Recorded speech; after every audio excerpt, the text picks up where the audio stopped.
నమస్తే, welcome to Vihari TV. నేను KV. ముందుగా హెడ్లైన్స్. పోటాపోటీగా సంసిద్ధం అంటున్న అధికార ప్రతిపక్ష పార్టీలు, ఫ్లెక్సీలతో సిద్ధమవుతున్న అధికార ప్రతిపక్షాలు. తనకు న్యాయం చేయాలంటూ ఓ వివాహిత అత్తవారింటి ముందు ధర్నా. అత్తారింటి వేధింపులు తట్టుకోలేకపోతున్నానంటూ కన్నీటి పర్యంతం. జగనన్నతో జనం, భరతన్నతో మనం అంటూ ప్రజల వద్దకు ఎమ్మెల్సీ భారత్ సతీమణి దుర్గా. రాష్ట్ర ముఖ్యమంత్రి వైఎస్ జగన్మోహన్ రెడ్డి గత 5 సంవత్సరాలుగా కేంద్ర నిధులు ఉపయోగించకుండా రాష్ట్రానికి ఏం చేశారనే విషయాన్ని ప్రజలకు వివరించేందుకు సిద్ధమా అంటూ బీజేవైఎం రాష్ట్ర అధ్యక్షులు వంశీకృష్ణ ప్రశ్నించారు. కడప నగరంలోని పార్టీ ఎన్నికల కార్యాలయంలో ఏర్పాటు చేసిన విలేకరుల సమావేశంలో ఆయన మాట్లాడారు. రాష్ట్ర వ్యాప్తంగా ముఖ్యమంత్రి సిద్ధం బహిరంగ సభలను పెడుతున్న తరుణంలో తొలుత తాము అడిగే ప్రశ్నలకు సమాధానాలు ఇవ్వాలన్నారు. కేంద్రంలోని బీజేపీ ప్రభుత్వం ఆవాస్ యోజన పథకం కింద ఎన్ని గృహాలు నిర్మించిందో, రాష్ట్రం తరపున ఎన్ని గృహాలు నిర్మించారో వెల్లడించాలన్నారు. అలాగే గ్రామీణ సడక్ యోజన పథకం కింద ప్రతి గ్రామానికి ఎన్ని రోడ్లు వేశామో చెప్పేందుకు తాము సిద్ధంగా ఉన్నామన్నారు. గత ఎన్నికలకు ముందు పాదయాత్రలో పేర్కొన్న మేరకు 2.30 లక్షల ఉద్యోగాలు ఇచ్చేందుకు ముఖ్యమంత్రి సిద్ధమా అంటూ ప్రశ్నించారు. నాడు ప్రతిపక్ష నేతగా ప్రజలను ప్రత్యక్షంగా కలుసుకున్న ముఖ్యమంత్రి ప్రస్తుతం Z+ కేటగిరీ మధ్య ప్రజలను దూరం నుంచే పలుకరించే స్థితి నెలకొందన్నారు. అసెంబ్లీని ప్రజా ప్రతినిధులను కాకుండా స్మగ్లర్లను పంపేందుకు వైసీపీ అధినేత కృషి చేస్తున్నారన్నారు. ఎమ్మెల్యేలు తమ ప్రాంతాలను అభివృద్ధి చేశారనుకుంటే ఆ ఎమ్మెల్యేలను మార్చాల్సిన అవసరం ఏమొచ్చిందని ఆయన ప్రశ్నించారు. ఎలాంటి ప్రయోగాలు చేసినా లాభం లేదని అధికార పార్టీ నాయకులు తెలుసుకోవాలన్నారు. ఈ సమావేశంలో బీజేపీ జిల్లా అధ్యక్షులు వంగల శశిభూషణ్ రెడ్డితో పాటు ఇతర నాయకులు, బీజేవైఎం ప్రతినిధులు పాల్గొన్నారు. లేదు కాబట్టి మనం కేవలం 50 రోజులు వేచి చూడాల్సింది. ఆ తర్వాత తప్పకుండా మార్పు ఉంటుంది. మీరేం వీకారు వైసీపీ పార్టీ తరఫున 2 సార్లు పెద్దగా, ఓసారి 30 లక్షలు, ఓసారి 1,50,00,000 ఏదో అనుకుంటా నాకు తెలిసినంత వరకు. 1,50,00,000 ఖర్చు పెట్టి 2 సార్లు శిలాపలకాలు వేశారు కదా. వైసీపీ పార్టీ ఏం బీకింది? 5 సంవత్సరాలు రాష్ట్ర ప్రభుత్వం ఆయనే, ముఖ్యమంత్రి ఆయనే, 151 ఎమ్మెల్యేలు ఆయనవే, తర్వాత టీడీపీ నుంచి లాక్కున్న ఎమ్మెల్యేలు ఆయనే, సర్పంచులు వాళ్లే, ఎంపీటీసీలు వాళ్లే, జెడ్పీటీసీలు వాళ్లే, కార్పొరేటర్లు వాళ్లే, అందరూ వాళ్లే కదా. మరి మీరేం బీకారు? 2 సార్లు శిలాపలకం వేయడం తప్ప ఉక్కు పరిశ్రమకు మీరేం బీకారు చెప్పండి. మీకు చేత కాకపోతే చెప్పండి, అప్పుడు భారతీయ జనతా పార్టీ ఏం చేయాలనేది మేము చెప్తాం. ఎలక్షన్ కమిషను ఇదేదో ముందులాగా గిగ్గింగ్ ఈ కాన్సెప్ట్లు అయితే లేవు. ఇక్కడ ఉన్నది నరేంద్ర మోడీ గారి కేంద్ర ప్రభుత్వం, కేంద్ర బలగాలు కూడా వస్తాయి. ఎలక్షన్ కమిషన్ చాలా ట్రాన్స్పరెంట్గా ఎలక్షన్లు చేస్తూ ఉన్నాయి. వెస్ట్ బెంగాల్ లాంటి ప్రాంతంలోనే మమతా బెనర్జీ పార్టీ యొక్క గూండాలు అక్కడ ఉన్నటువంటి ఎలక్షన్లు జరగని పరిస్థితుల నుంచి జమ్మూ కాశ్మీర్ లాంటి లోయ ప్రాంతాల్లో కూడా ఎలక్షన్లు జరగని పరిస్థితి నుంచి ఈరోజు సవ్యంగా, ట్రాన్స్పరెంట్గా, ఎటువంటి సమస్యలు లేకుండా కేంద్ర బలగాల కనుసన్నల్లో ఎలక్షన్ కమిషన్ యొక్క సారథ్యంలో ఎన్నికలు ట్రాన్స్పరెంట్గా, ఇబ్బంది లేకుండా జరుగుతాయి. ప్రజలు ఎక్కడ కూడా అపోహలు పడాల్సిన అవసరం లేదు. కేంద్ర ప్రభుత్వం దీనికి సంసిద్ధంగా ఉంది, ఎలక్షన్ కమిషన్ కూడా సంసిద్ధంగా ఉంది. మీరు భయం లేకుండా, బెరుకు లేకుండా తప్పకుండా మీరు ఎవరికైతే ఓటు వేయాలనుకుంటున్నారో, అభివృద్ధికి ఓటు వేయాలనుకుంటున్నారో, అవినీతికి వ్యతిరేకంగా ఓటు వేయాలనుకుంటున్నారో, ఆ 4 గోడల మధ్యలో ఆ ఈవీఎం బటన్లో మీరు వేయాలనుకుంటున్న పార్టీకి అభివృద్ధి, దేశంలో ఏ పార్టీ అయితే అభివృద్ధి చేసిందో, రాష్ట్రంలో ఏ పార్టీ అయితే అభివృద్ధి చేసిందో ఆ పార్టీకి మీరు నిర్భయంగా ఓటేసే అవకాశం కేంద్ర ఎన్నికల సంఘం తప్పకుండా కల్పిస్తారు. జగన్మోహన్ రెడ్డి గారు ఒకవేళ నిజంగా అదే కాన్ఫిడెన్స్లో ఉంటే, ఎక్కడైతే ఇప్పుడు 5 సంవత్సరాలు ఒక ఎమ్మెల్యే ఒక ప్రాంతంలో అక్కడున్న అభివృద్ధి చేయడం కానీ, అక్కడున్న ప్రజల సంక్షేమం నిజంగానే వాళ్ళ వైసీపీ ఎమ్మెల్యేలు చేశారు అని ఆయన అనుకుంటే పక్క నియోజకవర్గాలకు పంపించాల్సిన అవసరం ఏముంది? Very simple question. ఒకవేళ ఎమ్మెల్యే బాగా చేశాడు ఆ ఊరికి, ఇక్కడ ఉన్న పలానా కడపకు సంబంధించిన అంజాద్ బాషా గారు మనం ఉదాహరణకు తీసుకుందాం. అంజాద్ బాషా గారు 5 సంవత్సరాలు కరెక్ట్గా ఇక్కడ పాలిచ్చింటే, కడపలో ప్రజలతో సరిగ్గా ఉండి అభివృద్ధి చేసింటే, ఆ అంజాద్ బాషా గారిని ఇంకో చోటికి వేయాల్సిన అవసరం ఏముంది? దాని అర్థం ఏంటంటే ఇక్కడ ఏం పీకలేదు కాబట్టి కొత్త ప్రజలకి అక్కడ ఏదో మళ్ళీ డబ్బులు ఇచ్చో, ఇంకో రకంగా ఎర్ర చూపించో, కడపలో అంత చేసాం ఇంత చేసామని చెప్పి ఆ పక్కన ఊర్లలో ఉన్న వాళ్ళని వాళ్ళ టీముల ద్వారా అక్కడ మభ్యపెట్టి మళ్ళీ గెలిచాలన్న ఆలోచన చేస్తున్నారు. అయితే జగన్మోహన్ రెడ్డి గారికి అర్థం కాని విషయం ఏంటంటే, కేవలం మీడియా కాదు, ఇప్పుడు సోషల్ మీడియా ఉంది కాబట్టి ప్రజల చేతిలో, ప్రతి ఒక్క చేతిలో నరేంద్ర మోడీ గారు అతి తక్కువ చౌకగా ఇచ్చిన ఇంటర్నెట్ ప్రతి ఒక్క రైతు దగ్గర కూడా ఉంది. ఈరోజు రాష్ట్రంలోనే కాదు, దేశంలోనే కాదు, యా ఎమ్మెల్యే యా ఊర్లో ఏం చేశారనేది ప్రతి ఒక్క నిరుపేదకు కూడా తెలుస్తోంది. కాబట్టి ఎన్ని ట్రాన్స్ఫర్లు చేసినా కూడా ఈ ట్రాన్స్ఫర్లు రిటైర్మెంట్లు అవుతాయి కానీ ప్రమోషన్లు అయితే కావని చెప్పి తెలియజేస్తాం. నా అభ్యర్థిత్వం ఖరారు అంటూ ఎమ్మెల్యే రాచమల్లు వెల్లడించారు. ఈ నెల 15వ తేదీ నుంచి ఎన్నికల ప్రచారాన్ని ప్రారంభం చేయనున్నామని, మా వైసీపీ కౌన్సిలర్లను టీడీపీ నాయకులు కొనుగోలు చేసే ప్రయత్నం చేశారంటూ వెల్లడించారు. వైఎస్ఆర్ కాంగ్రెస్ పార్టీ శాసనసభ సభ్యత్వం కోసం నేను 3వ దఫా ఈ నెల 15వ తేదీన రామేశ్వరం అమ్మవారి సాలనందు పూజలు ముగించుకొని ఎన్నికల ప్రచారానికి వెళ్లనున్నట్లు ఎమ్మెల్యే రాచమల్లు శివప్రసాద్ రెడ్డి వెల్లడించారు. బుధవారం ఉదయం నడింపల్లిలోని సమితి ఆఫీస్ వద్ద గల కౌన్సిలర్ జయలింగారెడ్డి ఇంటి వద్ద వైసీపీ కౌన్సిలర్లతో ఎమ్మెల్యే రాచమల్లు శివప్రసాద్ రెడ్డి పాత్రికేయుల సమావేశం ఏర్పాటు చేశారు. ఈ సందర్భంగా ఆయన మాట్లాడుతూ పేదలకు తమ ప్రభుత్వం అనుకూలమని, నియోజకవర్గ పరిధిలో గడిచిన 4 సంవత్సరాల 6 నెలల్లో ఎంతో అభివృద్ధి చేశామన్నారు. పార్టీలోని అందరు నాయకులను కార్యకర్తలను కలుపుకొని రాబోయే ఎన్నికలకు సన్నద్ధమవుతామన్నారు. టీడీపీలోని వర్గపోరు తమకు అనుకూలమని, ప్రజా సమస్యలపై ఏనాడు పోరాడని టీడీపీ నాయకులు నేడు టికెట్ ఆశించడం విడ్డూరమన్నారు. టీడీపీ రాజకీయాలను పదవిగా భావిస్తున్నారని, ప్రజల అభిమానాన్ని చూరగొండంలో నమ్మకాన్ని కోల్పోయారని, ప్రజల కోసం తాను ఎల్లప్పుడూ అందుబాటులో ఉంటూ చేసిన అభివృద్ధిని దృష్టిలో ఉంచుకొని రాబోయే ఎన్నికల్లో ఏకపక్షంగా వైసీపీ అభ్యర్థిగా తన్ను గెలిపించాలని ప్రజలను కోరారు. గత 15 రోజుల నుంచి తమ వైసీపీ కౌన్సిలర్లను టీడీపీ నాయకులు కొనుగోలు చేసే ప్రయత్నాలు చేస్తున్నారంటూ దాదాపు 15 మంది కౌన్సిలర్ల దగ్గరకు వెళ్లి 12.5 లక్షల డబ్బులు ఇస్తామని ఒత్తిడికి, ప్రలోభాలకు, బెదిరింపులకు పాల్పడ్డారని ఆరోపించారు. ఇకనైనా ఇలాంటి పనులు టీడీపీ నాయకులు మానుకోవాలంటూ విజ్ఞప్తి చేశారు. రెండోది, ఇతనికి ఆ సామర్థ్యం ఉంది, ప్రజాసేవ చేయగలుగుతాడు, చేసినాడు, గెలవగలుగుతాడు అనే నమ్మకం కావాలి. సామర్థ్యాన్ని, నమ్మకాన్ని చూసి టికెట్ ఇవ్వాలి, డబ్బులు చూసి టికెట్ ఇవ్వకూడదు. అది ఆ పార్టీకి ఈ పార్టీకి ఉండే వ్యత్యాసం.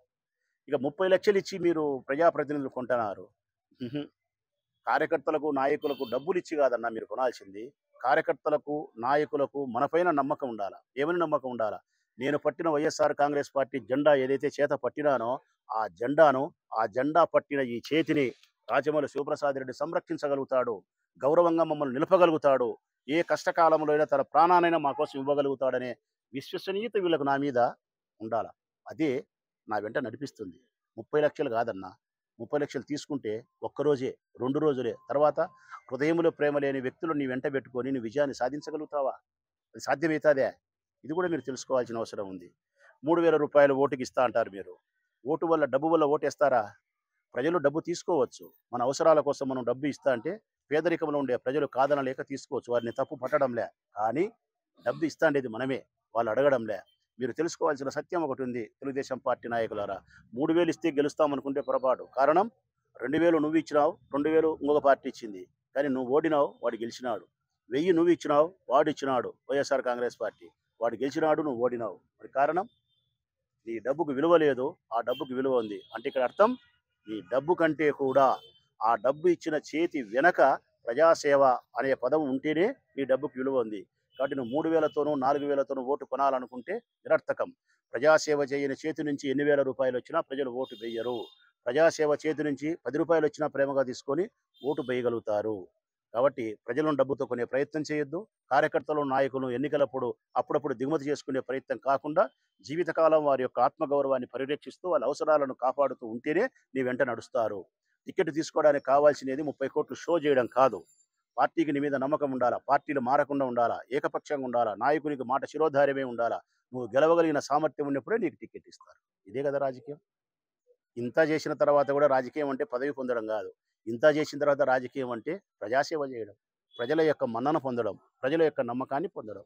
దయచేసి ప్రొద్దుటూరు నియోజకవర్గాన్ని, రాజకీయాలను కలుషితం చేయొద్దని చెప్పి తెలుగుదేశం పార్టీ వాళ్ళను విజ్ఞప్తి చేస్తూ ఉన్నా. దయచేసి మీరు పరాయి పార్టీల నుంచి కొనుగోలు చేసే కార్యక్రమం, బెదిరింపు చేసే కార్యక్రమం, ఒత్తిడి చేసే కార్యక్రమం, ఇంకా అనేక రకాల కార్యక్రమాలు కూడా చేసినారు. మా వాళ్ళ మీద, మా వాళ్ళని ఇబ్బంది పెట్టే ప్రయత్నం కూడా చేసినారు. కానీ నేను నా మనుషుల యొక్క గౌరవం కోసం, నా మనుషుల యొక్క భద్రత కోసం, ఈ ప్రొద్దుటూరు రాజకీయాలు కలుషితం కాకుండా, హింసాత్మకంగా కాకుండా దానికోసం నేనే అన్ని సర్దుకొని గౌరవప్రదమైన ప్రయాణమే రాజకీయం చేస్తాను. కాబట్టి మీరు అర్థం చేసుకొని ఈనాటితో ఆ ప్రయత్నాన్ని విరమించుకొని మీ మనసులతో మీరు సేవా కార్యక్రమాలు కానీ, మీ యొక్క నాయకులతో మీరు ప్రజల్లోకి పోయి మీ గొప్పతనాన్ని చెప్పుకొని, మీ జెండా గొప్పతనాన్ని చెప్పుకొని ఓటు అడిగితే బాగుంటుంది తప్ప వరాహి ఇంటికి వచ్చి మనుషులు తీసుకుపోయే ప్రయత్నం చేయొద్దని మాత్రం విజ్ఞప్తి చేస్తా ఉన్నా.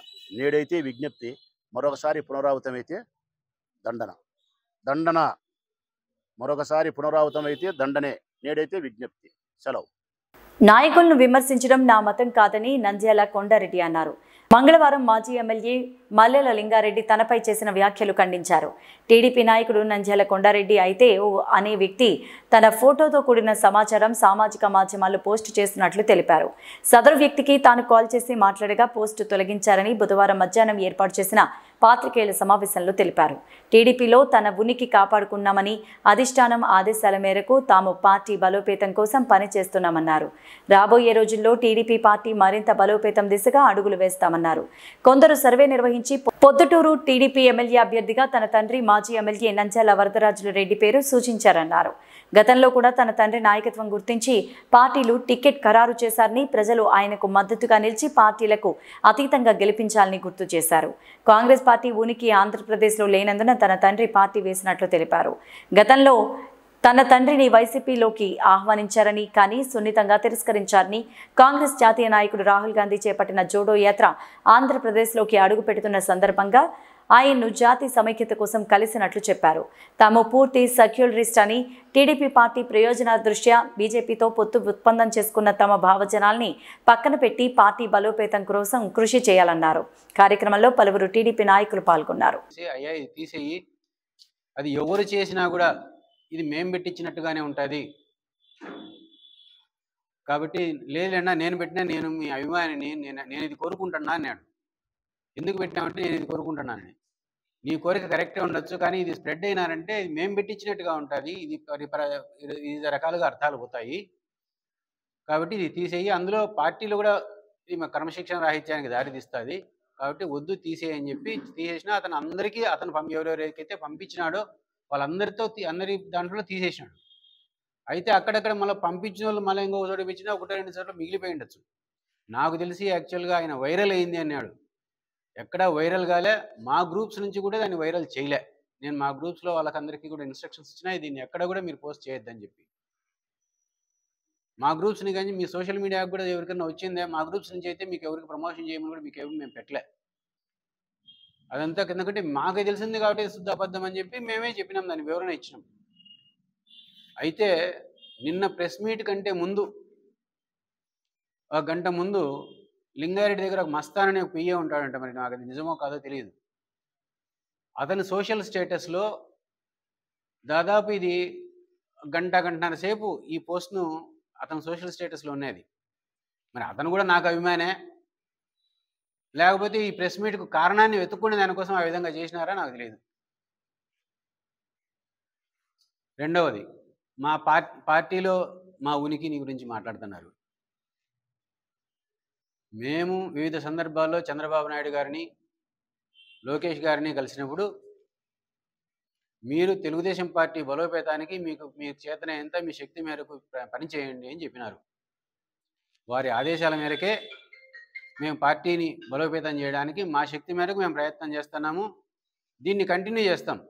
మా శాయశక్తుల మా శక్తి వంచన లేకుండా పార్టీని బలోపేతం చేయడం కోసం విస్తృతంగా ప్రజాబాహుల్యంలోకి పోయి ప్రజల్లో తెలుగుదేశం పార్టీ యొక్క విధానాలను తీసుకుపోయి, తెలుగుదేశం పార్టీ స్కీమ్స్ని తీసుకుపోయి ప్రజల మద్దతును తెలుగుదేశం పార్టీకి కూడగట్టే దానికోసం ఇక ముందు కూడా మరి అదే ప్రయత్నం చేస్తాం, ఇంకా గట్టిగా చేస్తాం. అదే కాకుండా ఈ మధ్య IVRS సర్వే జరిగింది. తెలుగుదేశం పార్టీ అధికారికంగా ఒక సర్వే జరిపింది. అధికారికంగా జరిపిన సర్వేలో వరదరాజుల రెడ్డి గారిని ఒక క్యాండిడేట్గా, ఒక ఆప్షన్గా తెలుగుదేశం పార్టీనే ప్రపోజ్ చేసింది. మరి ఇంతకంటే తెలుగుదేశం పార్టీలో మా ఉనికిని మేము చూపించుకోవాల్సిన అవసరం, ఇంతకంటే ఎక్స్ప్లెనేషన్ ఏమన్నా అవసరం ఉందా? అది పక్కన పెట్టేద్దాం. అది ఆ ఉనికి ఇబ్బంది వచ్చినప్పుడు ఇంక వివరణ ఇంతకంటే మేము ఎక్కువ చెప్పుకోవాల్సిన పని లేదు. రెండోది, వరదరాజుల రెడ్డి పార్టీలు మారినాడు, ఏ పార్టీ అధికారం అంటే ఆ పార్టీ పోతాడు అని చెప్పి మాట్లాడినాడు. వరదరాజుల రెడ్డి ఎప్పుడైనా అధికారంలో ఉండే పార్టీలోకి మారినాడా? వరదరాజుల రెడ్డి మారినది 1989లో తెలుగుదేశం పార్టీ టికెట్ వరదరారెడ్డిని కావాలని చెప్పి టికెట్ నామినేషన్కి అది కొన్ని గంటల ముందరగా బీఫామ్ వరదరారెడ్డికి ఇచ్చింది. అంతకుముందు ఆల్రెడీ ఒక క్యాండిడేట్ని ఫిక్స్ అయ్యి ఉంటే కొవ్వూరు రామసుబ్బారెడ్డి గారు ఆయనకు మార్చి అప్పటికప్పుడు గంటల వ్యవధిలో 1985లో రామారావు గారు బీఫామ్ పంపించినారు. అది అయిపోయిన తర్వాత 89లో అప్పటి రాజకీయాల దృష్ట్యా ఇక్కడ ఏంటంటే ఇప్పుడు ఫ్యాక్షనిజం ఉండింది ఈ ప్రాంతంలో. అప్పుడు ఇప్పుడు మాదిరిగా ప్రత్యర్థి భావం కాకుండా శత్రుభావాలు ఉన్నాయి ఆ పార్టీకి ఈ పార్టీకి. ఆ శత్రుభావాల దృష్ట్యా ఆ రోజు డాక్టర్ ఎంవి రమణారెడ్డి ఒక వర్గానికి నాయకత్వం వహిస్తా అన్నాడు, ఈయన ఒక వర్గానికి నాయకత్వం వహిస్తా అన్నాడు. రమణారెడ్డిని మళ్ళీ తెలుగుదేశం పార్టీలోకి తీసుకుంటే అది ఇవ్వడం లేమనే ఉద్దేశంతోనే ఆయన 89లో పార్టీకి రాజీనామా చేసి 89లో కాంగ్రెస్ పార్టీలోకి వచ్చినాడు. మరి ఇన్నిసార్లు నువ్వు ఎమ్మెల్యేనా, ఎప్పుడు నువ్వు ఎమ్మెల్యే అంటే ప్రజలు గెలిపిస్తున్నారు, ప్రజలు ఎన్నుకున్నారు, కరెక్టే. 1983 నుంచి ఇప్పటిదాకా ఎక్సెప్ట్ 2019 నిన్నటి ఎలక్షన్ తప్ప ప్రతిసారి కూడా ఏదో ఒక పార్టీ ఎప్పుడు ఒక అభ్యర్థిగానే ఉంటా వచ్చినాడు. దీనికి కారణం పార్టీలు ఆయన ఆహ్వానించినాయి, ప్రజలు ఆయన మద్దతుగా నిలబడినారు కాబట్టి ఆయన పటిష్టమైన నాయకత్వాన్ని ఇవ్వగలిగినారు. 89లో కాంగ్రెస్ పార్టీలోకి మారినప్పుడు కాంగ్రెస్ పార్టీ అధికారంలోకి లేదు. మళ్ళా మారింది 2014. 2014లో పార్టీ మారినప్పుడు తెలుగుదేశం పార్టీ అధికారంలో లేదు. ఆయన పోటీ పెట్టి మేము గెలవాలా అనే ఉద్దేశంతోనే కాంగ్రెస్ పార్టీ అయిపోయింది, ఇది కాంగ్రెస్ పార్టీ యొక్క ఉనికి అనే ఉద్దేశంతో పార్టీ మారినాడు. అంత తప్ప ఏ పొద్దు అధికారం ఉండే పార్టీకి అడుగులాలే ఎంపలాలే. ఇప్పుడు సజ్జల రామకృష్ణారెడ్డితో చర్చలు జరపలేదా, వైసీపీలోకి మారేదానికి ప్రయత్నం చేయలేదా అని చెప్పినారు. నీవు ఈ విషయం సజ్జల రామకృష్ణారెడ్డితో నిరూపించినా కూడా మీరు ఏ శిక్షకైనా మేము మీకు తల ఉంచుతాం. ఎందుకంటే సజ్జల రామకృష్ణారెడ్డి కేవలం 2019లో మాకు టికెట్ రాకుండా లింగారెడ్డి గారికి టికెట్ ఇచ్చినప్పుడు ఎలక్షన్ కంటే ముందర మీకు టికెట్ రాలేదు కదా, మీరు పార్టీలోకి రాండి అని చెప్పి మా ఇంటికి వచ్చి ఆహ్వానించింది వాస్తవమే. మా ఇంటికి వచ్చి సజ్జల రామకృష్ణారెడ్డి మీరు వైసీపీలోకి రాండి అని. కానీ మేము వైసీపీలోకి అప్పుడు మారలే. లింగారెడ్డికి మా శక్తి మేరకు మేము లింగారెడ్డిని గెలిపించే దానికోసం ప్రయత్నం చేసినాము. దానికి రుజువు ఏమిటంటే మా సొంత పంచాయతీలో 3 బూతులు లింగారెడ్డికి వచ్చిన 5-6 బూతుల్లో మెజారిటీ వస్తే తెలుగుదేశం పార్టీకి ఆ 5-6 బూతుల్లో మా సొంత గ్రామంలో వచ్చిన 3 బూతులలో కూడా లింగారెడ్డికి మెజారిటీ ఇచ్చిన ఒక బూత్లో పూర్తి స్టాంపింగ్. ఇంతకంటే ఇంకొక నిరూపణ వివరణ ఇవ్వాల్సిన పనిలే. ఇంకా రాహుల్ గాంధీ అనకాపల్లి జిల్లా పాయకరావుపేట మండలం గుంటపల్లి గ్రామానికి విచ్చేసిన జనసేన పార్టీ రాష్ట్ర ప్రధాన కార్యదర్శి కొణిదెల నాగేంద్రబాబు జన సైనికులతో ఆత్మీయ సమావేశమయ్యారు. రాష్ట్రం వైసీపీ అనే వైరస్ను నిర్మూలించడమే ప్రథమ కర్తవ్యమన్నారు నాగబాబు. టీడీపీ జనసేన ఉమ్మడి అభ్యర్థుల గెలుపుకు కృషి చేయండి అంటూ నాగబాబు తెలిపారు. వ్యక్తిగత ప్రయోజనాల కంటే రాష్ట్ర ప్రయోజనాలే ముఖ్యమన్నారు. యువతకు బంగారు భవిష్యత్తు ఇచ్చే బాధ్యత పవన్ కళ్యాణ్ తీసుకుంటారని చెప్పారు.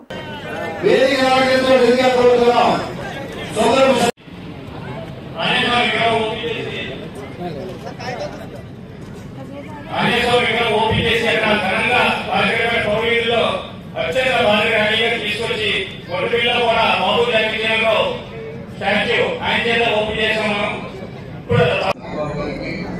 అలాగే మా సోదరుడు అనకాపల్లి గారికి, అజయానికి, స్టేట్ సెక్రటరీ శివదత్తి గారికి, లక్ష్మీ శివకుమార్ గారికి, మా సోదరుడు Elamanchi incharge official sports person Janasena party Sundara Vijay Kumar గారికి, మన పెద్దలకి, జనసైనికులకి అందరికీ నమస్కారం. నాకు బాధ్యత అప్పచెప్పిన తర్వాత మొదటిసారిగా ఇక్కడి నుంచే మాట్లాడడం నాకు చాలా ఆనందంగా ఉంది. ఇప్పటివరకు ఇక్కడ సమస్యలన్నీ అందరూ చెప్పారు. ఈ సమస్యలన్నింటి మీద మన నాగబాబు గారు స్పందిస్తారు. ఇప్పుడే సమయభావం వల్ల ఎక్కువసేపు మాట్లాడడం కాదు కాబట్టి నేను ఈ సమస్యల ఈ వైరస్ ని కంట్రోల్ చేయడానికి ఉన్న ఒకే ఒక వ్యాక్సినేషన్ జనసేన టీడీపీ ఉమ్మడి ప్రభుత్వం. కాబట్టి మనం ఆలోచించాల్సింది గ్రాండ్ గా ఆలోచించాలి, పెద్ద మీతో ఆలోచించాలి. కాబట్టి మనకి ఇవాళ ఈ వైరస్ కంట్రోల్ చేయడానికి ఇది ఒకటే వ్యాక్సినేషన్, వేరే వ్యాక్సినేషన్ లేదు. మాకు 2019 నుంచి కూడా గమనిస్తున్నాం. ఓకే, గెలిచారు, ప్రజల్ని కళ్ళ బిడ్డలో చూసుకున్నారు జగన్మోహన్ రెడ్డి గారు. ప్రజలందరికీ ఉపాధి కల్పించారు. ఎక్కడ ఎన్విరాన్మెంట్ పొల్యూషన్ లేకుండా చేశారు. ప్రజలందరూ హాయిగా ఉన్నారు. ఏ కొండలు ఏ గుట్టలు చెదరగొట్టలేదు, ఏ నీరు కలుషితం అవ్వలేదు. గాలి చాలా పవిత్రంగా ఉంది, ఫ్రెష్గా ఉంది, ఆరోగ్యకరంగా ఉంది. ప్రజలు సంతోషంగా ఉన్నారు. 3 పూటలు అక్కడ 2-3 పంటలు పండుతున్నాయి. రైతులకి వినోదంగా ఉన్నారు. భవన నిర్మాణ కార్మికులకి అద్భుతమైన సేవ చేస్తారు. ఇలాంటివి అంటే మనం అలా ఆలోచిస్తూ నిద్ర లేపుతారు. కలగడం లేపేది లేదు. ఇలాంటి పరిస్థితుల్లో ఈ వైరస్ పరవడాలంటే అంటే ఇవన్నీ చేస్తుంటే డెఫినెట్గా ఆయన చాలా పెట్టుకోవచ్చు. కానీ ఇవన్నీ ఏమీ చేయదు. కేవలం స్వార్థం, ఎంత సంపాదించుకోవాలి, ఎలా పైకి రావాలి, ఇంకా ఎలా సంపాదించుకోవాలి అనేటువంటి ఆలోచనతో ఉన్న వ్యక్తి నోరు తెరిస్తే అటు పవన్ కళ్యాణ్ గారి వ్యక్తిగతంగా, పార్టీ పరంగా, చంద్రబాబు నాయుడు గారిని వ్యక్తిగతంగా, పార్టీ పరంగా నోరు తెరిస్తే వ్యక్తిగతంగా దూషణ తప్ప కన్స్ట్రక్టివ్గా విమర్శించేటువంటి బాధ్యత. నేను కూడా ఒకటి అనుకున్నాను, నేను వాళ్ళలాగా వ్యక్తిగత విమర్శించలేదు, పోదలుసుకోలేదు. నేను అడిగే ప్రశ్న ఏంటంటే, బాలికరావుపేట నియోజకవర్గాల వరకు తీసుకుంటే ఇన్ని సమస్యలు ఎందుకు ఉండాలి? ఈ వైపు నుంచి ఎటువంటి ప్రయత్నం ఎందుకు లేదు? ఇదే నా ప్రశ్న. మీరు పవన్ కళ్యాణ్ గారి వ్యక్తిగత జీవితంలో ఇంకో వ్యక్తిగత జీవితంలో ఈ సొల్లు చెప్పకుండా ప్రజలకి ఎందుకు చేయలేమని ఆన్సర్ చెప్పండి. ఎన్ని సమస్యలు ఎందుకు ఉంటాయి? మత్స్యక కుటుంబాలకు ఎందుకు సమస్యలు ఉంటాయి? యాదవ కుటుంబంలో యాదవ కాంగ్రెస్ ఎందుకు సమస్యలు ఉంటాయి? కాబట్టి చాలా సైంటిస్టులు, మేధావులు, డాక్టర్లు, ఎంతో మంది వాలంటీర్స్ కరోనాని అద్భుతంగా కంట్రోల్ చేయగలిగారు. ఒకవేళ అంటే మనం ఖచ్చితంగా గెలిచి తీరుతాం. గెలిచిన తర్వాత మంచి జీవితం పేదకి ఇవ్వాలని మనం మనస్ఫూర్తిగా ప్రయత్నిస్తున్నాం. ఈ సందర్భంలో ప్రతి వాళ్ళతోటి కలిసి మాట్లాడి మీ యొక్క అభిప్రాయాలు కూడా తెలుసుకుంటూ మీ అభిప్రాయాలకి మ్యాక్సిమం గౌరవం ఇస్తూనే అన్నిటికంటే గురించి రాష్ట్ర ప్రయోజనాలు కూడా దృష్టిలో పెట్టుకొని మేము ముందుకెళ్తాం. మేము ఏం ప్రయత్నం చేసినా మీ అండదండలు, మీ యొక్క సపోర్ట్ మాకు కావాలి. పూర్తిగాను మీరు, మీ నాయకులు ఎవరైతే ఉన్నారో ఇవాళ స్టేజ్ మీద అందరి సపోర్ట్ మాకు కావాలి.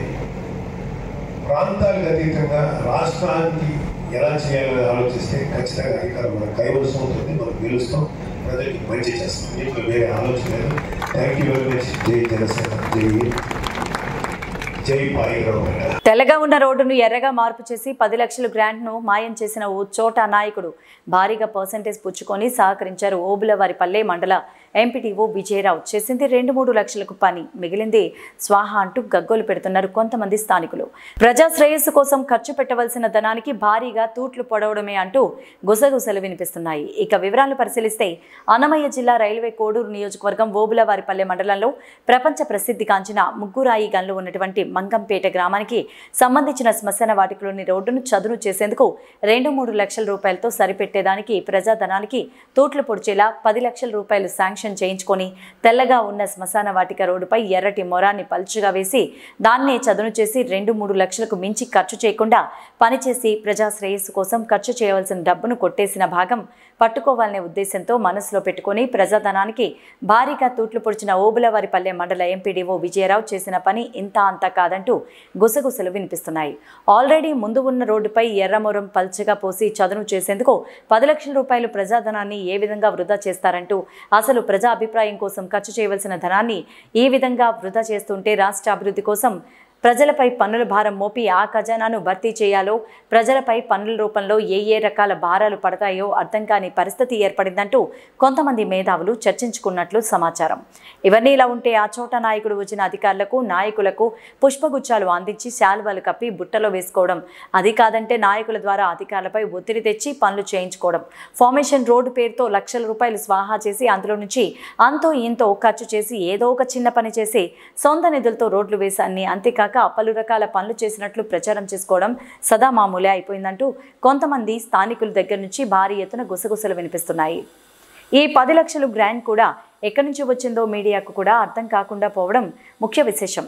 అయితే ఏపీ ఎండీసీ సిపిఓను మేనేజ్ చేసుకుని సిఆర్సీ నిధుల కింద తెచ్చారని కొంతమంది గుసగుసలాడుకుంటుంటే పంచాయతీ సెక్రటరీ మాత్రం మండల గ్రాంట్ నిధులు ఏవీని స్వయంగా మీడియాకి చెప్పడం, మంగపేట ప్రెసిడెంట్ మాత్రం పంచాయతీలు ఎక్కడా నిధులు లేవని, మండలానికి సంబంధించిన గ్రాంటో లేక మంగపేటకు సంబంధించిన గ్రాంటో అర్థం కావడం లేదంటూ మీడియాకు చెప్పడం మరో ముఖ్య విశేషమని చెప్పుకోవచ్చు.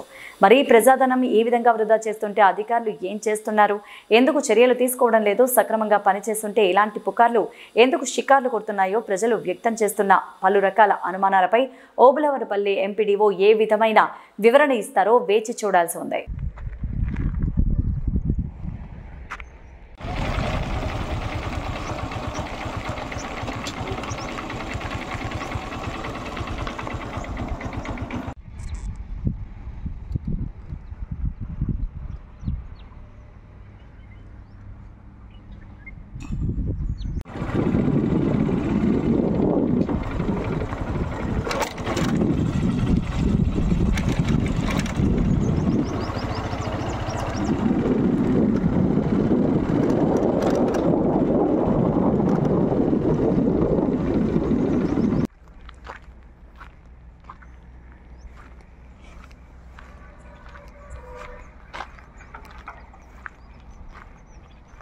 దొంగ పట్టాలు సృష్టించి భూములను ఆన్లైన్ చేయొద్దంటూ ప్రభుత్వ భూములకు రక్షణ కల్పించండి అని తప్పుడు రికార్డులను సృష్టించి భూముల విషయంలో గోల్మాల్ జరిగితే మీ ఉద్యోగాలు ఉండవని హెచ్చరించారు తెలుగుదేశం పార్టీ రైల్వే కోడూరు నియోజకవర్గం ఇన్ఛార్జ్ కస్తూరి విశ్వనాథ నాయుడు.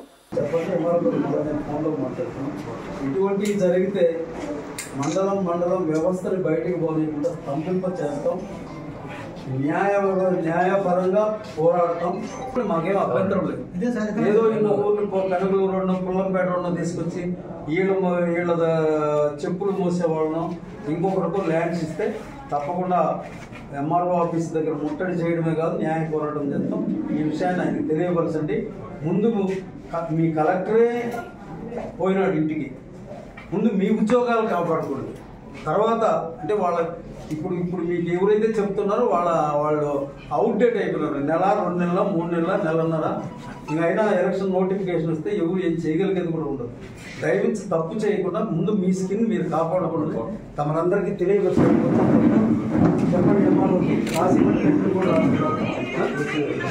ఇవాళ జైహో బీసీ అనే ప్రోగ్రాం తెలుగుదేశం పార్టీ ఆదేశాల ప్రకారం పుల్లంపేట మండలం రావడం జరిగింది. ఇక్కడ పరిసర గ్రామాల్లో ఉన్నటువంటి బావికాడపల్లి, తిప్పాయిపల్లి, అనాసముద్రం, బొమ్మనవారిపల్లి, ఒత్తలూరు ఏరియాల్లో రెవెన్యూ ల్యాండ్స్, కేత్రాస్పల్లి కొన్ని ఏరియాల్లో ఉన్నాయి. గతంలో ప్రభుత్వాలు అసైన్మెంట్ కమిటీ పెట్టి కొంతమందికి ఇచ్చింది. కొంతమంది అధికారులు రైతుల్ని ప్రలోభ పెట్టి వాళ్ళ దగ్గర డబ్బులు తీసుకొని ప్రాపర్గా ఫైల్ మూవ్ చేయకుండా వాళ్ళకు తెలియదు కాబట్టి ఏదో ఒక దొంగ పట్టాలు ఇష్యూ చేసి వాళ్ళే ఆన్లైన్ చేసి ఒక రికార్డు ఇచ్చారు. కాబట్టి 5 ఎకరాల భూమి వస్తే లక్షలాది రూపాయలు ఖర్చు పెట్టి బోర్లు వేసి కరెంటు తెచ్చుకొని వాళ్ళు సాగు చేసుకుంటున్నారు గత కొన్ని సంవత్సరాలుగా. ఏది ఏమైనా ప్రభుత్వ భూమి రైతు బ్రతుకు తెరువు కోసం అధికారులు ప్రలోభ పెట్టారు. వాళ్ళకు నిజంగానే అది ఒక సిస్టంలో పోవాలి, ఫైల్ మూవ్ కావాలి. మూవ్ అయిన తర్వాత అది ఇదైంది, ఈ విధంగా రికార్డు ఉండాలని తెలియని రైతులు 99% ఉన్నారు. కడుపు కోత వల్ల ఏదో వ్యవసాయం చేసుకొని బతకాలని 5 ఎకరాలు పట్టా ఇస్తే 1,00,000 నుంచి 10 లక్షల వరకు రెవెన్యూ అధికారులు లంచం తిని రేపు ఎంక్వైరీ వస్తే కూడా వాళ్ళ చేతులకి ఏమీ ముట్టుకోకుండా రకరకాలైనటువంటివి ఈ కోడూరు కాన్స్టిట్యున్సీలో ఉన్నటువంటి 5 మండలాల్లో కూడా జరిగాయి అనుభవించుకుంటున్నారు. ఇప్పుడు మళ్ళా కొత్తగా జగన్మోహన్ రెడ్డి గారికి అధికారం ఇచ్చి 4 సంవత్సరాల 10 నెలల కొన్ని రోజులు అయిపోయింది. ఇంకేవలం 60 రోజులు 50 రోజులు ఉంది. ఎలక్షన్ నోటిఫికేషన్ వారానికి వస్తుందో 10 రోజులకు వస్తుందో తెలియదు.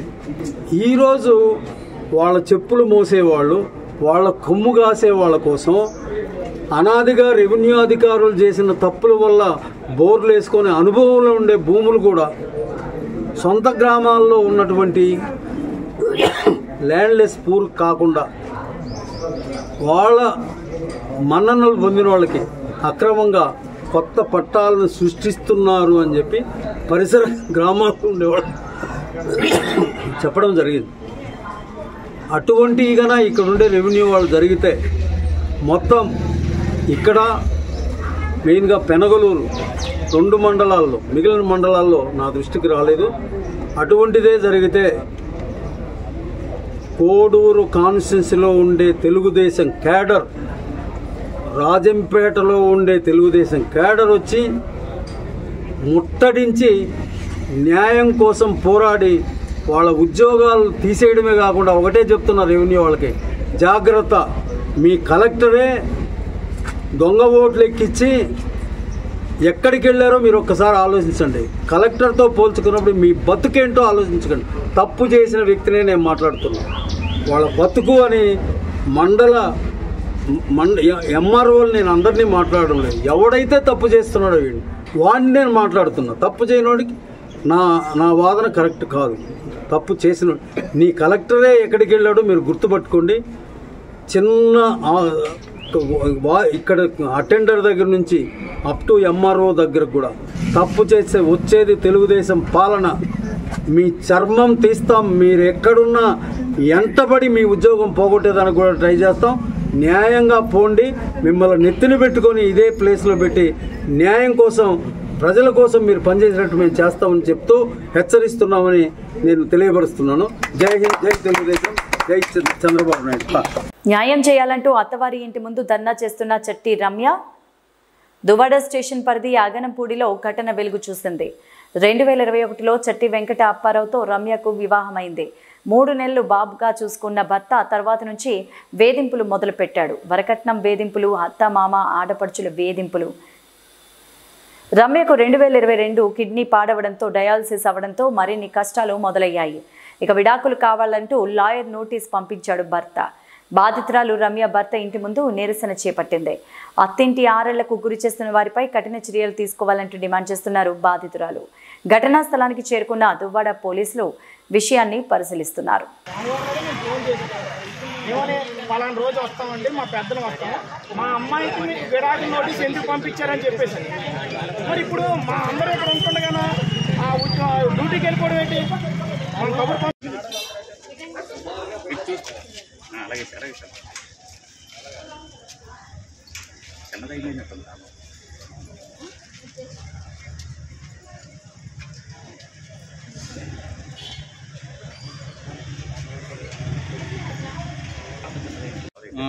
కవర్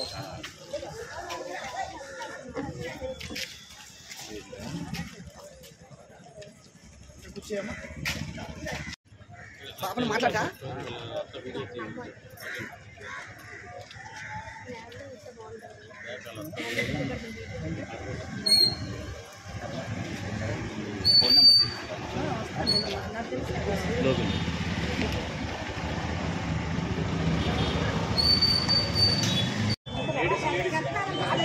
అవతలైపోయామ్మా,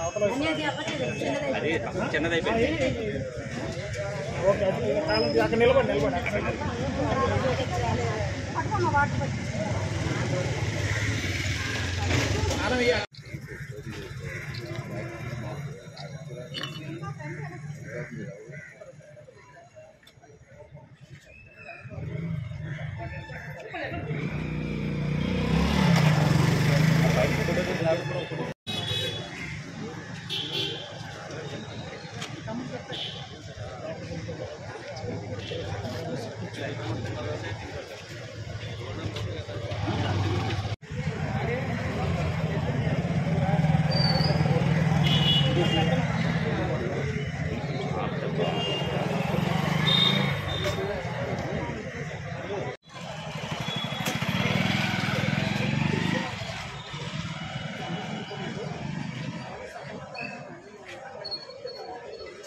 చెప్పలేదండి. ఇప్పుడు నా కూతురు పని చేయదని నలుగురిలో పౌరవ చేసి చదువుకున్న పిల్లండి, పౌరవ పోవట్లేదా?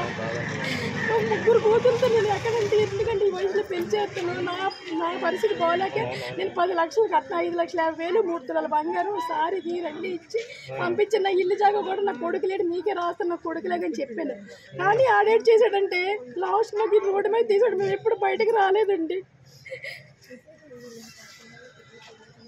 ఇప్పుడు పక్కలు ఈ పక్కలు అందరూ వాళ్ళకి 3 సంబంధాలు వచ్చాయమ్మా, ఆడు కొంచెం మగోడు కాదు, అందుకే సంబంధాలను తిరిగి వెళ్ళిపోయి మీరు వాళ్ళకి ఇచ్చారని అడుగుతున్నారు.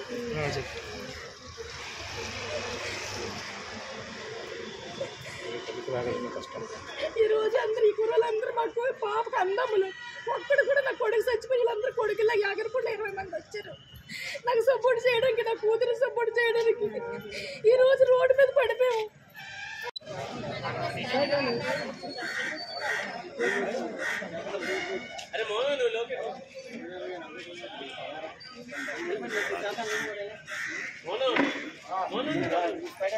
మా ఆయన విషయం చెప్పాలంటే కానీ ఇప్పటివరకు నేను చెప్పలేదు. మొన్న పోలీస్ స్టేషన్ చెప్పాను ఆడదాన్ని కూడా.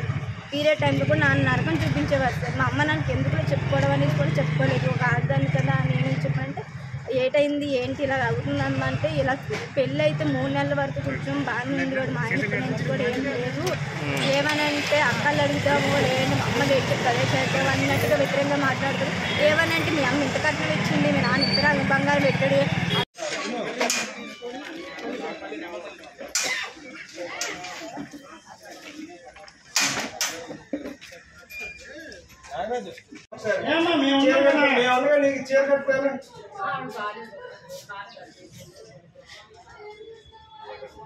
సరే రండి ఒకసారి, నువ్వు బట్టలు వేసుకో. అంటే దీంతో మాట్లాడాలకు అంటే ఆ రోజు నైట్ ఏదో సాగు చెప్పి కింద పడుకునేవాడు. ఏంటండి ఈరోజు కింద పడుకుండా బయట రారంటే లేదు ఈరోజు కింద పడుకుందా వద్దు అనేసి కింద ఉండిపోయి రీజన్ అడిగినా ఏదో రీజన్ చెప్పేవారు సార్. వారు నైట్ అంతా బయటికి వెళ్ళిపోయారు. ఏ 3 గంటకు ఏ 4 గంటకు వస్తారు.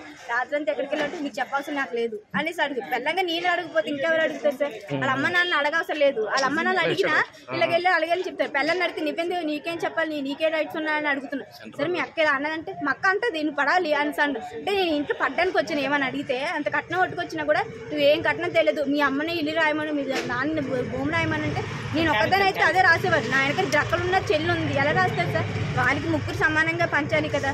ఇటు ఏమైనా ఇప్పుడు నీ సంసారం పడి నాకు 1.5 yearతో సంసారం చేశాను. ఇప్పుడు నీ సంసారం పరికరం ఆ విషయం చెప్ప నేను మమ్మల్ని నాన్న ఇప్పటికి వచ్చి నేను ఏం చెప్పాలి ఆ విషయం చెప్పండి.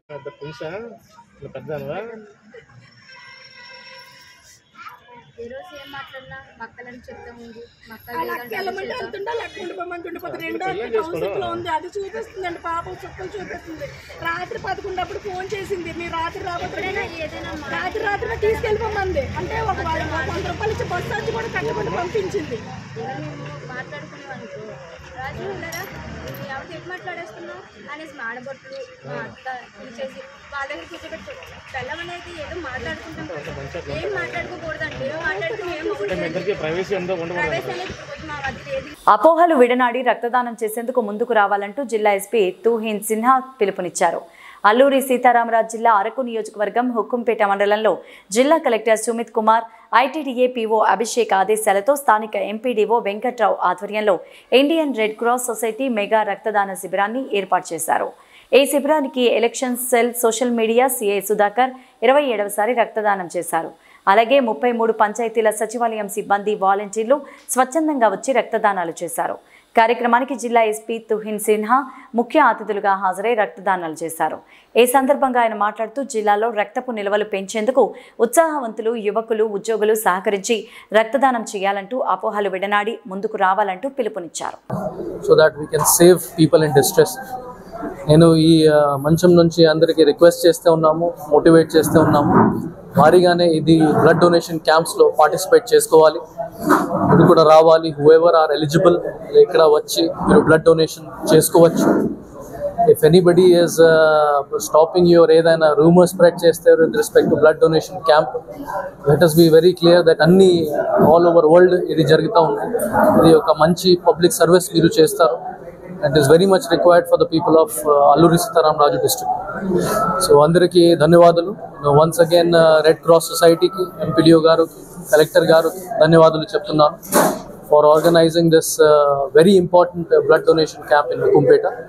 I hope in coming days manam vere mandals lo anni mandals cover chesi blood donation camp inka successful chestamu so that we never have shortage of blood bags in ASR district.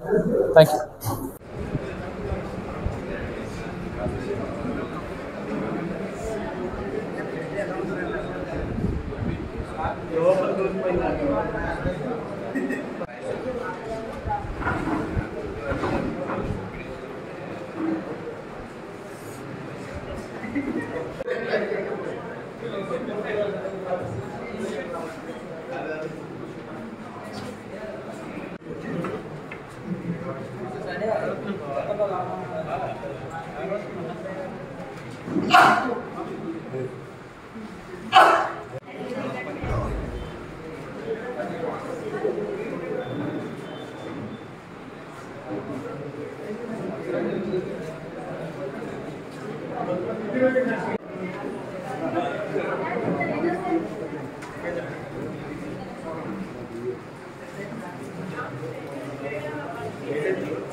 మిద్దె తోటలో నగరంగా విశాఖను తీర్చిదిద్దుదామంటూ echo వైజాగ్ను జయప్రదం చేద్దామని ఎవరి ఇంటి వద్ద వారే కూరగాయలు పెంచుకోవడం ఆరోగ్యకరమంటూ జియాని శ్రీధర్ పేర్కొన్నారు. మిద్దె తోటల నగరంగా విశాఖను తీర్చిదిద్దుదామని ఎకో వైజాగ్ను జయప్రదం చేయాలంటూ జేవీఎంసీ డిప్యూటీ మేయర్ జియాని శ్రీధర్ పిలుపునిచ్చారు. బుధవారం ఉదయం 52వ వార్డులోని తన కార్యాలయంలో మురళీనగర్ గార్డెన్స్తో సమావేశం నిర్వహించారు. ఇప్పటికే తన వార్డులో ఇంటి వద్ద కూరగాయలు, ఆకుకూరలు పండించుకునే వారికి వంగ, టమాటా, పచ్చిమిర్చి నారు అందజేశారు. విస్తృత స్థాయిలో కూరగాయలు, ఆకుకూరలు పెంచేందుకు ప్రకృతి ఆధారంగా పంటలు పండించేందుకు కృషి మొదలుపెట్టామన్నారు. రసాయన ఎరువులు, రసాయన కలుపుతీత మందులు లేకుండా జీవామృతం, కషాయాలతో ఇంటి వద్దే కూరగాయలు పండించేందుకు ఏర్పాట్లు చేస్తున్నామన్నారు. ఇప్పటికే కూరగాయలు పండిస్తున్న వారు, కొత్తగా పెంచాలనుకునే వారు సంయుక్తంగా ముందడుగు వేయాలంటూ పిలుపునిచ్చారు.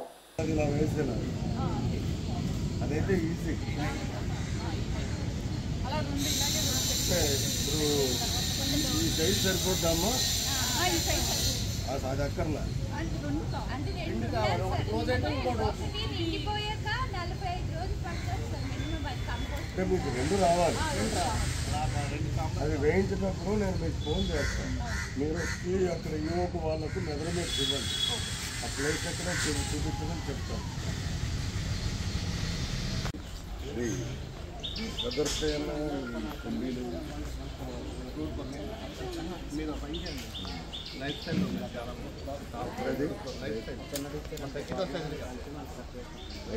జయప్రదం చేద్దాం, మిద్దె తోటలు పెంచుదాం, పర్యావరణాన్ని రక్షిద్దాం.